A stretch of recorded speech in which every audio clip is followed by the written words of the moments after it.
Howdy there, YouTube. My name is Janaki, and over here we have our window cat, Madame Bathsheba. It's a little bit of a rainy day here in Michigan, so I'm feeling some cozy indoor vibes. So what I thought we would do today is take a look at some of my all-time favorite deck pairings. So deck pairings are something I love to do, and so this is kind of a little bit of a VR to Lisa Papez with the perfect pairings, which I'm about a year late to, but that's okay. Deck pairings are a usual part of my practice. These days I feel like I hardly ever just reach for a single deck. I'm always kind of combining and making big sort of mismatched tableaus, and that's one of my favorite ways to do readings. And you know, I'm not the first person to come up with this, of course. I've been inspired by folks like Kasha from Tarot Map, who had a really great creative tarot class that she offers online, that, you know, think through different ways of combining oracle and tarot decks. And then there's also folks like Kellyanne Maddox, who did a great video on like a patchwork spread. So I'll link some of those things down below. But today I just wanted to show you some of my like all-time favorite deck friends. These are like deck BFFs, or like the celebrity A-lists of my deck pairings kind of deal. So these are decks that I'll rarely reach for one without also reaching for the other. So without further ado, I'm gonna go ahead and swap my camera around, and I'll show you my deck friends. Alrighty, let's jump on in. So the first couple pairings I'm going to show you, you might be familiar with if you watched my last video, which was all about my collage deck collection. So one of the advantages about having a collage deck collection, or having a collection of decks in a similar art style, is that I feel like a lot of them just pair really well with one another. So here we have the Telesma Tarot by Tara Cochran, and then we've also got the Road to Nowhere Oracle deck, which is a Spirit Speak deck. One thing that's fun about this pairing is that the cards are a similar size, which I feel like always helps when pairing decks. It's not, you know, it doesn't have to, but I feel like it's part of the fun. For me, when I'm laying out cards, I'm someone who likes to lay out the cards and then have a moment before you turn everything over. For me, I don't know, it feels like it builds a little bit of suspense. So I also like seeing how like card backs look together. And so we have the reveal. Ooh, we've got my favorite Six of Swords there. One thing I like about this pairing is the sort of, you've got the gold borders in here, which are kind of echoed by these big, fat, like goldenrod borders. Both of these decks have a big kind of little bit of a hectic or frenetic energy about them. So I think they go really well. So I reach for this pairing when I want to kind of like play a little bit of an I Spy game, or try and like pick up on the details, and sometimes you'll be able to find interesting parallels, like it's a little bit of a kind of like an I Spy tableau. So that's my first pairing of decks, which I really enjoy. The second pairing of decks I've got for you guys is also a pair of collage decks, and that is my Ritual Tarot and the Tantric Dakini Oracle. So I'm actually right now, I'm in a little bit of a, my Tantric Dakini Oracle is having a little bit of an identity crisis.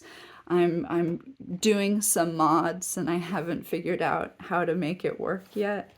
But I absolutely hate the big glaring white borders, and so I've colored them in with this like coppery bronze color, but the like marker turns to liquid on the glossy cardstock, so it looks really bad, but I still think it looks better than just having them jarringly white. But then what do I do about the front borders? You know, it's a whole thing.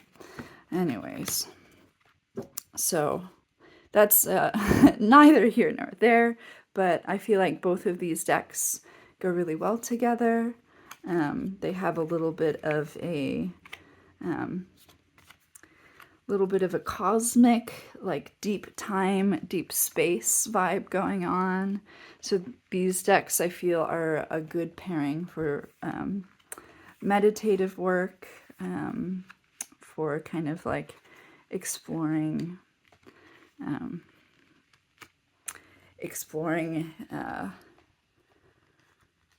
different themes that might come up.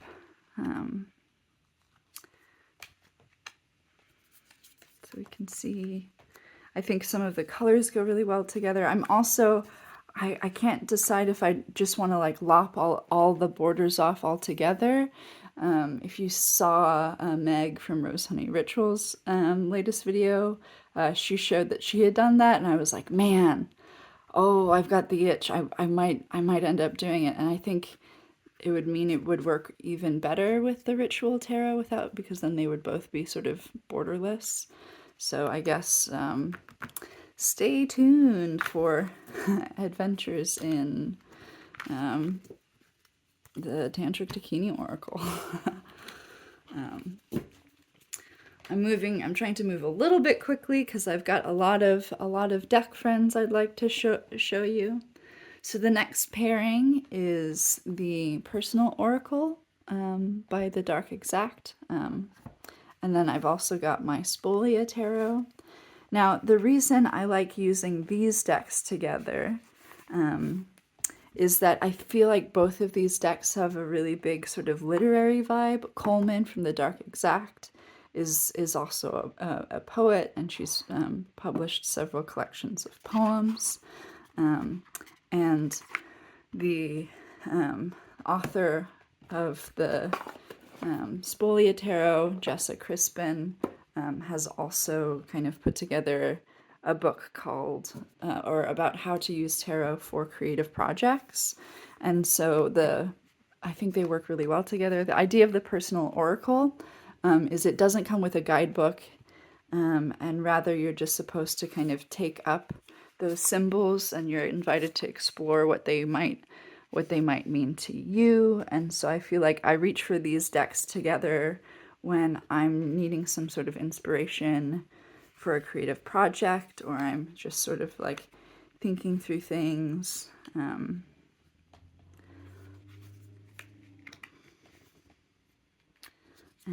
I think that I really like, I mean, with the simplicity of the Personal Oracle, I think it just goes really well with most things, to be honest. But I really like the pairing between the Spolia and the Personal Oracle, again, because it feels like combined they really help me tap into kind of getting different like creative or like writing juices flowing.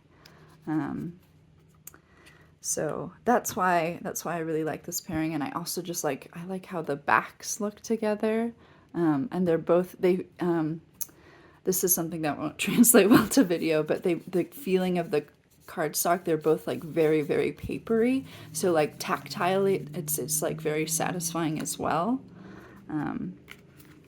Yeah. And then I also, the Personal Oracle also comes in this smaller, cuter size. It comes in a tin. Or at least this was the first edition, and this one is the second edition, and I happen to have both. But I feel like the smaller size goes really well with the Barbara Walker Tarot. This past Halloween, I went to a Halloween party full of philosophy PhDs, and I didn't know anyone there, and I just brought these two decks, and I set up shop, and I started giving everybody readings. And so what I like to do is I like to do just a simple like three card reading, but with both tarot and oracle decks. So this is the kind of reading I'll do for both myself and for others. Sometimes I'll like each like row of cards will have a set meaning. So one spread that I really like to do in parties is something to, something to let go of, something to embrace, and, a quick little message from the universe. And that spread is something I got from Naha over at 22 Teachings. She had a great video about how to start reading at parties. I'll see if I can link it below. But these two little decks work really well. I think the Barbara Walker it's a deck that's always just like really concise, really direct, really sort of confronting. And so I think it works well with the Personal Oracle, which also has this kind of little bit of simplicity or directness about it. But together I think they can, the size is perfect. And together I think they can lend really sort of like poppy and sort of like quick and interesting readings for folks. So this was a really, and they're both purse-sized, so I can carry them around with me. So this is a great little couple with a little bit of a spooky vibe, which, that's always good. Maybe this is the, I don't know, the Edward Scissorhands, Winona Ryder, Johnny Depp celebrity couple, like a little bit kooky, and a little bit spooky. So the next couple decks, so this is actually a trio of decks I think work really well together. This is El Gran Tarot Esoterico. This is the Dodal Tarot by Sullivan Hismans, and this is another tarot from the Dark Exact. This is the Vitriolic Tarot, and these are the decks I use when I want to pretend I'm a, like 15th century alchemist. So the Vitriolic Tarot is an alchemical tarot deck, and I'll just show you sort of one of these at a time alongside the Vitriolic Tarot. So the Vitriolic Tarot is in the little guidebook she goes through. Oh, come on out. The water's great, I promise. There we go. And so in this deck, it's a majors only deck plus the 4 suits, as well as you get the Mercury, Salt, and Sulfur. But they're color coded based on the different alchemical stage of transformation that's going on. And so it is a very alchemical deck, and there's something about it that I think just works really well with the sort of the like simplicity and the iconicity of this deck. You'll notice some of the same symbols that carry through the Personal Oracle. So that's another like perfect pairing that was actually designed, and I'll use those two together. But I think the sort of graphic quality just goes really well with the sort of old school. This is, the Dodal is one of the, type 1 Marseille, so it's a very old school historic deck. You'll also notice that this deck has 2 Fool cards, and so I think Coleman was one of the first folks to kind of start doing this, putting an extra Fool card at the end. So you have the Fool sort of at the very beginning, and then you have the Fool having completed a cycle. And this theme is kind of, I feel like it's sort of carried through in the backs of the cards, where it feels like you complete one cycle and then you're on to the next cycle. And so instead of just like a stationary, lemon skate, every time you go through the pathway, you're just kind of a step higher. So yeah, I think these decks kind of lend themselves really well to one another. I think it's because it has a similar color scheme and sort of the quality of the lines. So I absolutely love reading these decks together, and I feel like I get really clear and concise readings when I do use these together. I absolutely, there's something about it that I just love this. I love this combo. And it also works really well with the Grand Tarot Esoterico. And so this is a deck that also has like old school alchemy vibes, right? So let's see who we get. Ooh, we've got Temperance, the Magician, and the Ace of Coins. Again, it has a little bit of a similar color scheme. The quality of the lines are sort of similar. They just look so good together. I love getting them out. And it makes me feel like I'm a monk in a, alchemical laboratory somewhere in Europe. And I really love that vibe. For some reason, I don't know, sometimes when I get these decks out and I'm reading them together, I don't know, do you just ever start arranging cards and for some reason it just clicks and it feels right? One of the things I really like to do is I'm making a mess, but that's okay. That's part of what tarot is for me, is just making really aesthetic looking messes. I feel like they look really good, maybe I'm just crazy, as just little X's. So maybe you have 3 different things you're looking at, and I'll just create a couple little X's here to kind of read through. I don't know. Anyways, those are my, I want to be an alchemist decks, which I guess is a weird vibe. I don't know. Alrighty. Oh, I made a mess, but you can't see it.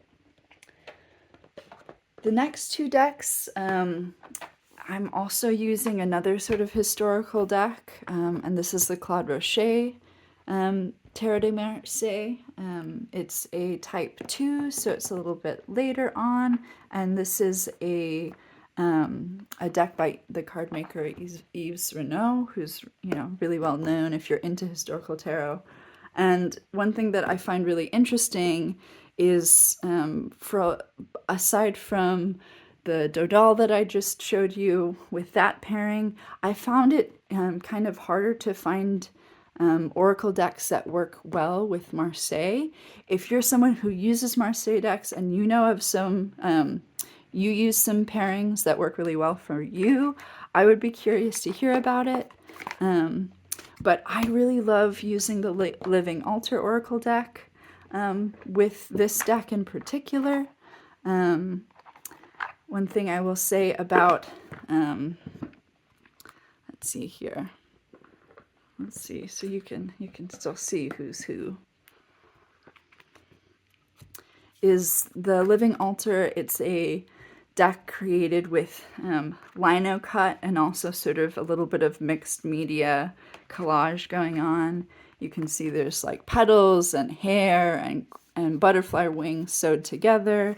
And the Living Altar, if you're familiar with it, the way it works is, let me just show you super quick here. It's based on sort of the witch's wheel. Here we go.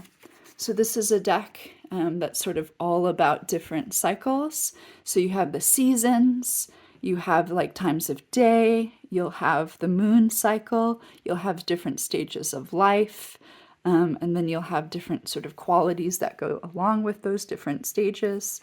And one thing that I've sort of discovered when I started working with Tarot of Marseille a lot more and a lot of historic decks, I find that it becomes more and more about seeing tarot as a series of different cycles.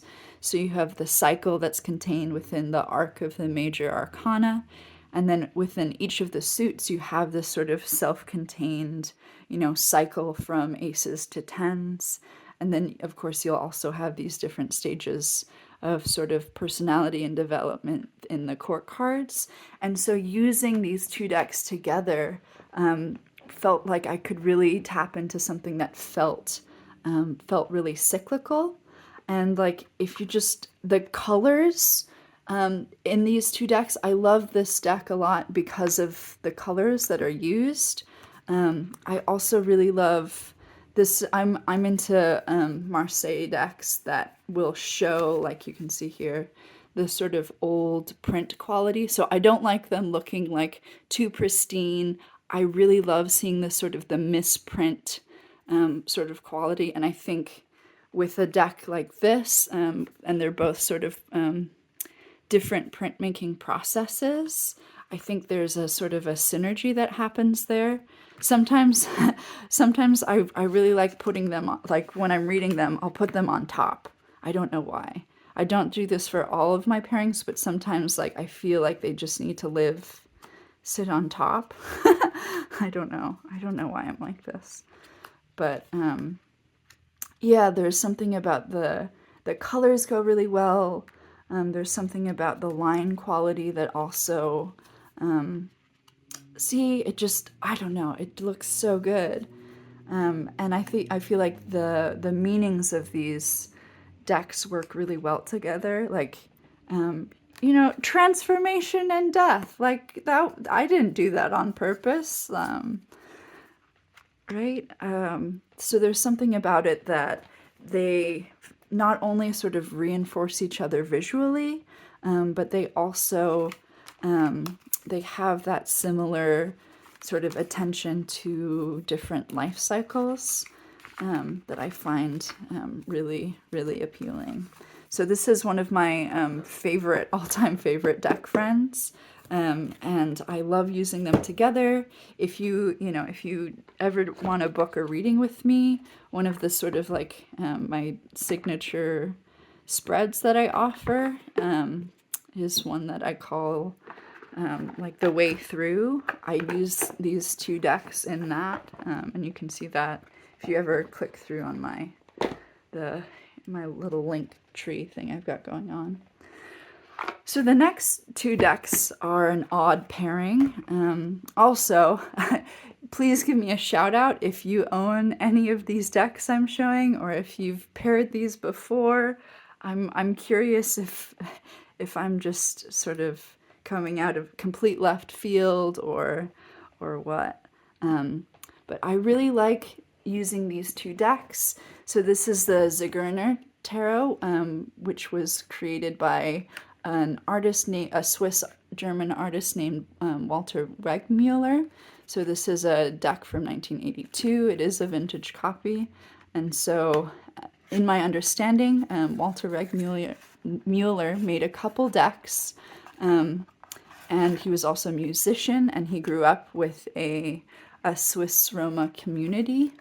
And so he's sort of familiar with Romani culture. I couldn't really figure out if he himself was Romani, but he was at least sort of very, very familiar. And then this is the Yogini's Oracle, which is a deck created by, it's from Om Books International, so it's printed in India, and it's made by a couple of folks.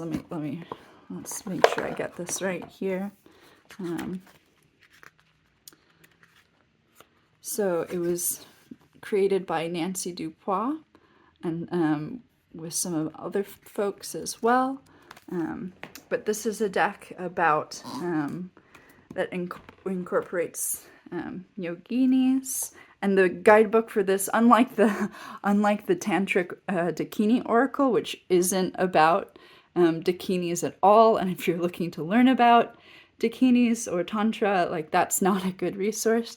This I found is actually a pretty good resource, and it'll give you a little bit of a description about each of them, as well as a sadhana, or a little bit of a meditation to kind of work with each of them. but I find that visually these two just go really well together. Also, I love the yellow of the backs. I think they just look so, yeah, they make me really happy when I'm reaching for them. So, and sometimes if I want, if I want a little bit more information about one of the yoginis, I'll draw an extra card from this deck to kind of, I don't know, like interview it or just ask follow-up questions about whatever it is that seems to be coming up for me. I think the color scheme goes so well as just the presence of those big white borders. This is a, as you can see, this deck has, I would argue, pips with a lot of feeling, perhaps like the most feeling of any of my pip decks. They're very sort of a little bit psychedelic. One thing I really like about them is that they all have this sort of like staged curtain or little framing that's going on here. And I think it just looks really well with the sort of the frame that each of our yoginis here gets. And so this is a combo that I'll pull every time I pull it out. I just get a little bit giddy because of all of the just like wild colors, and there is a little bit of playfulness in both of them. Every once in a while, let's see if we can find one. There's a lot of our Dakini friends will have just like a severed skull or animal companions that you can read about in the guidebook. I can't find a really gruesome one. That's okay. We've got our frog-headed one here. So yeah, that's that pairing. Very bright, very colorful. Makes me very happy.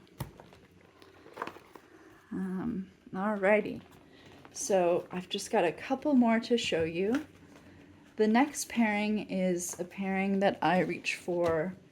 Oh, big mess, big mess. Yes, so the next decks I have are, it's the Dirt Gems. I should probably say what they are. The Dirt Gems, which is a plant ally deck, and the Crow's Magic, which is one of a few of my only animal decks that I will use. And so together, the Crow's Magic is very much an oddball, and the Dirt Gems is a deck. The guidebook I really love. I'm not someone who knows a lot about plants. Like I don't have an encyclopedic knowledge. I will say I have the first edition, and it is always a pain to get out of the box. I've thought about getting the second edition just for the better box, but it's gilded, and I don't want it gilded because I think I did a really fun, this is one of my favorite deck mods I've ever done, which is just to kind of edge it and continue the top pattern on the sides. I think it came out really well. I'm a little bit satisfied with it. So together, I feel like with the Crow's Magic, I feel like together they give an interesting, I don't know, sometimes people talk about tarot as medicine, and so I feel like that's what this combination will offer me. I think the backs look great together. Let's see who pops up. We have our Fool, the Six of Cups, and the Empress, accompanied by, we've got Motherwort, California Poppy, and we've got Hawthorn. So I think the colors and the black backgrounds work really well together. Apologies for a little bit of glare here. There's not much I can do about my lighting situation. But yeah, these days this is kind of my go-to. If I'm doing a daily draw, I'll never just draw one card. I'm always a 3-card draw kind of gal, but these days I'll never just I'll never just draw 3 cards from one deck. I'll have to do 2 decks. So like a simple 1 card draw for me, suddenly I've got 6 cards out and I've got to do a little bit more considering. But when I do use multiple decks like this, yeah, as I said, sometimes I'll pick a position for what each column is referring to, depending on my day, depending on my quandary, depending on whatever I'm anxious about. Or what I'll do is for each deck, and sometimes I'll have up to like 3 different decks, 3 different rows that I feel like are addressing different layers of the same question. So, sometimes I'll use a deck for something like how I'm feeling, or like a sort of a material or embodiment, or some kind of like that layer with thoughts and then feelings, or just kind of different decks addressing different themes of the same question.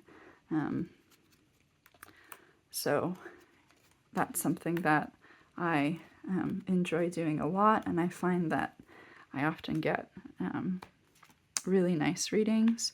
Ooh. See, and the other thing I like about this pairing is some of the Crow's Magic cards we get kind of very monochromatic, and we've also got some black and white cards here, and I think they just really work well together. Another deck that I'm looking at that I might want to add and make this a trio is I've been looking at the is it called, what is it called? Is it the Outgrow Yourself Oracle? It's whatever the oracle is that is based on the Thoth system and has taken away the sort of like tarot titles and replaced it with the Thoth title along with the little oracle message. I think that deck would be right at home with these guys. So the last pairing I'm going to show you today is a really odd pairing. And so they're both very abstract decks, and I really enjoy working with abstract decks. And they're both decks that I feel like have a little bit of a theosophical vibe. So these are decks I reach for when I'm feeling kind of very much in outer space. So this is the Abstract Futures deck, which was made fairly recently by an artist collective in New York going by the name Hilma's Ghost. The artwork for this deck is all based on the artwork of Hilma Klint, who is a Swedish female painter who was one of the pioneers in the modernist style. She was also someone who was very into the ideas of the theosophical movement, as well as spiritism. So I think it's a great idea for this collective to call themselves Homeless Ghosts, because I don't know, channeling that kind of artist is very thematically appropriate. And what I'm pairing it with is, this is a deck that I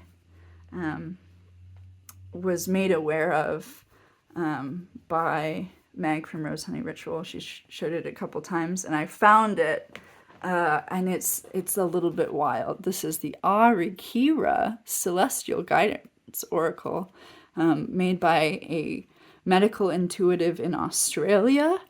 And so they're like computer generated. They're supposed to be like fractal images, and there's a bunch of different suits which are color coded based on your different types of auric bodies. And I just get a huge kick out of it. I'm not someone who can really necessarily, like, I don't know the difference between angelic and celestial, and I don't know that I care that there is a difference, but there's something that this feels very highbrow to me. This feels kind of very lowbrow, but they're both engaged in a similar kind of spacey sort of theosophical project. And there's something about pairing the abstract images with other abstract images that I just really enjoy. So let's see here.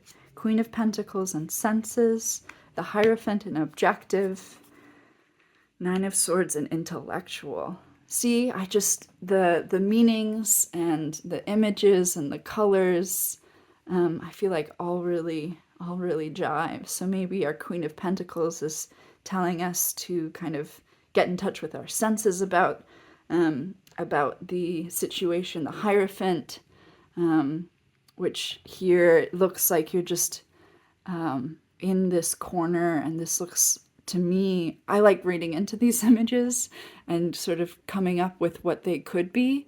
So this feels like a tall desk with an empty seat with a little candle, which is where you're supposed to meet the Hierophant to kind of be, I don't know, judged or something. And there's a window to the other side. So Hierophant, we've also got like Taurus energy, so maybe that has some of the grounded objective, like, you know, you want to follow your senses, but sort of be objective about it. And then we've also got the Nine of Swords, which I think is telling us about the dangers of over-intellectualizing. I don't know. I think they really jive, and they make me feel like I'm playing around and analyzing my different thought forms. Have you guys ever seen the images of all of the thought forms by like Annie Besant in the Theosophical movement? Speaking of, there's that tag of decks I wish existed. I wish that the Annie Besant's thought forms, I wish someone made that into a deck. But yeah, I just, these both feel like different beams of something or other. Maybe it's wisdom, maybe it's not, but I like playing around with these different combos. All right, folks, so that was the last exciting pairing I have for you today. I'll go ahead and stop it here. But I hope, let's get out some of our friends here. I hope you've enjoyed this little tour. You know, I do this not to kind of try and make people purchase more decks, but rather to kind of share with you some of the combinations that make me really excited, that I get excited about, and to kind of see and chat and hear about, you know, I'd be curious if you guys have made these connections, or what some of your favorite deck pairings are. So that's all from me today. Thank you guys. Bye.